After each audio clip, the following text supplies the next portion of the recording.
Jaime M. Cortez, Kapulong Barangay Pulang Poblacion Sur. Nandito naman po si Ma'am Arcelia Diaz ng BILG. Nandito rin po si Sir Jan C. Manuel. At nandito rin po si Sir Timothy John A. Hello, Sir Dr. Sir Richard. Unahan lang kita, pero sinabi mo yata na one problema din tipigiri, yung meeting natin sa Capitol. May present ka doon. Dapat dito may present dahil may mga kapitan tayo dito. Yung solid waste yun, sir. Hindi, may sinabi nga kanina, sir, na wala tayong problema sa piggery. Wala pong report, sir. Walang report o problem. Ba't may report ka sa Capitol? Yung solid waste yun, sir. Hindi ba pang Mandela problema, dapat dito natin talakayin para magawa natin ang paraan? Yung solid waste yun, sir.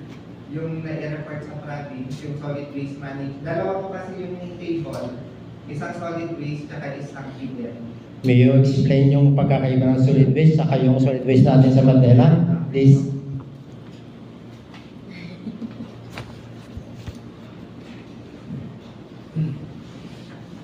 Ayan, so yung solid waste po kasi natin, yun yung mga illegally dumped waste na nakikita po sa territorial jurisdiction ng Mandela, most especially sa mga hindi po masyadong matao. And yun naman po mga piggery inspection, backyard piggery, ay ini-inspect po siya based sa report ng mga constituents natin kung una po, nagiging problema na doon sa kapitbahay nila or nangangamoy na sa health ng mga tao doon sa paligid niya. Yun po yung binibigyan natin ng action sa piggery. Land, air, water pollution yung naka-emphasize po.